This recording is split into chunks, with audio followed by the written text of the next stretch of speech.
Wanita ini tak sengaja mengunci anaknya di mobil. Hari itu panas sekali. Suhu di dalam mobil meningkat tajam. Anaknya lalu pingsan. Ia berusaha membuka pintu. Tapi, percuma. Demi menyelamatkan anaknya, ia mendorong mobilnya ke jurang. Hari ini saya akan menceritakan film thriller Italia, Monolith. Sandra adalah mantan penyanyi. Setelah menikah, suami memberinya mobil paling aman di dunia.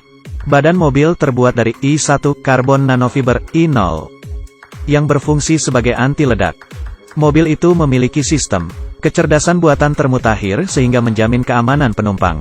Hari ini, Sandra bersama putranya, David, pergi ke rumah neneknya dengan mobil itu. Sandra menghibur putranya yang masih balita. Ia memberikan HP-nya pada David. Sistem kecerdasan buatan di mobil itu bisa mencatat berat badan penumpang. Sandra melihat, ada wanita 55 kg pernah naik mobilnya. Ada yang tidak beres. Ia curiga suaminya selingkuh. Ia menelepon untuk mengetes suaminya. Di telepon terdengar suara pesawat. Ia mengira suaminya tidur di hotel bandara. Hatinya tenang melihat suaminya sendirian di sana. Suaminya mengingatkan Sandra. Di HP-nya ada aplikasi pengontrol mobil. Jangan sampai dimainkan anaknya. Lebih baik jangan berikan dia HP. Sandra tak mengindahkannya. Ia lalu menelepon sahabatnya dan mengobrol. Saat mengobrol, Sandra mendengar suara pesawat lagi. Rupanya, suaminya selingkuh dengan sahabatnya. Ia bertanya di mana sahabatnya. Sahabatnya tidak menjawab, dan langsung menutup telepon. Pasti ada sesuatu. Ia menelepon suaminya lagi. Tapi, juga tidak diangkat. Sekarang ia yakin mereka berdua benar-benar selingkuh. Ia memutuskan untuk mencari suaminya. GPS mobil menunjukkan di depan ada kecelakaan, sehingga akan memakan waktu lama ke sana. Demi menghemat waktu dan menghindari kemacetan di tol, Sandra memutuskan lewat jalan pintas. Hari mulai gelap. Sandra agak takut, lalu merokok supaya rileks. Alarm kebakaran langsung berbunyi. Sandra membuka jendela mobil supaya asapnya keluar. Alarm terus bunyi dan mengganggu konsentrasinya. Ia emosi dan mematikan sistem bantuan. David batuk-batuk terkena asap rokok. Demi kesehatan David, Sandra membuang rokoknya, lalu menenangkan David. Tapi, mobilnya menabrak rusa dan berhenti. David menangis karena kaget. Sandra memberi David HP untuk menghiburnya. Sandra lalu turun memeriksa. Rusa itu sudah mati. Sandra terkejut melihat pemandangan menyedihkan itu. Tapi, saat itu, David membuka aplikasi pengontrol mobil dan membuka sistem pelindung. Jendela dan pintu mobil terkunci. Sandra bergegas mencegahnya. Tapi sudah terlambat. Semua pintu terkunci, dan David terkurung di dalamnya. Ia mencoba memberitahu anaknya untuk menggeser tombol itu ke posisi awal. Tapi, David masih terlalu kecil untuk mengerti. Ia tak sengaja menjatuhkan HP ke kolong kursi. Sandra frustrasi. Ini padang belantara. Tidak ada orang atau kendaraan yang lewat. Sandra menenangkan diri, lalu menghantam jendela mobil dengan batu. Tapi, jendelanya anti peluru. Tergores pun tidak. Ia lalu pergi ke stasiun listrik untuk minta bantuan. Tapi, tidak ada yang mengangkat karena beberapa hari ini adalah libur nasional kemerdekaan Amerika. Ia mencari sesuatu di kantor itu, lalu mengambil kunci dan kembali ke mobil. Setelah berusaha semalaman, Sandra kelelahan. Ia ketiduran di atas mobil. Bangun-bangun, sudah pagi lagi. Di tengah cuaca yang sangat panas, suhu di mobil meningkat tajam. Sandra melepas pakaiannya untuk menutupi jendela mobil. Ia berjalan sangat jauh untuk mencari bantuan. Tapi, hasilnya nihil. Sandra kelaparan dan kehausan. Untung saja ia melihat sebuah sungai. Setelah menyegarkan diri, ia berjalan lagi. Akhirnya, di padang yang tandus itu, ia melihat sebuah pesawat. Sandra kegirangan, mengira ia akan ditolong. Tapi, saat mendekat, ternyata itu pesawat bekas yang dibuang. Di dalamnya tidak ada orang. Sandra menemukan sebuah galon.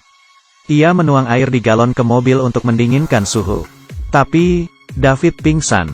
Kulitnya terbakar karena suhu panas yang ekstrim. Air tadi sama sekali tak berguna. Suhu makin panas. Suhu di mobil terus naik. Meski kipas ventilasi mobil otomatis menyala, tapi tidak menurunkan suhu. Bila tidak diselamatkan, David pasti mati kepanasan. Di situasi berbahaya ini, ia ingat jendela mobil akan terbuka. Bila ada asap dan alarm akan berbunyi. Ia mencoba cara ini untuk membuka pintu mobil. Tapi, sistem bantuan telah dimatikan Sandra sebelumnya. Cara ini tak berhasil. Mobil malah mendeteksi asap di luar. Dan kipas ventilasi justru dimatikan. Sandra segera mematikan api. Seiring suhu yang makin panas, keselamatan David terancam. Sandra sangat marah. Ia melampiaskan emosinya. Tapi, mobilnya sama sekali tidak rusak. Setelah seharian mencoba, ia kelelahan dan pingsan. Ia bermimpi suaminya ke sini dan memarahinya. Sandra mengira ini semua salah suaminya. Kalau suaminya tak selingkuh, hal ini tak mungkin terjadi. Tapi, suaminya bilang Sandra lah pembunuh anaknya. Sandra terkejut dan bangun. Ia minta maaf pada David. Dan menyesali semuanya. Sandra mengira David sudah mati. Tapi, ia melihat tangan anaknya bergerak. David masih hidup. Sandra melihat secercah harapan. Tiba-tiba, seekor anjing liar datang. Sandra langsung sembunyi di kolong mobil. Ternyata, anjing itu mau makan daging rusa. Bukan mau menyerangnya. Sandra sekuat tenaga mendorong rusa itu menjauh. Roda mobil tiba-tiba bergerak.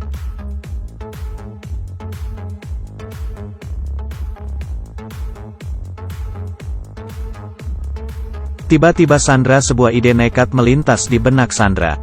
Sandra mendorongnya ke tepi jurang. Mobil ini adalah mobil teraman di dunia. Bila mobil ini jatuh ke jurang, apakah bisa rusak?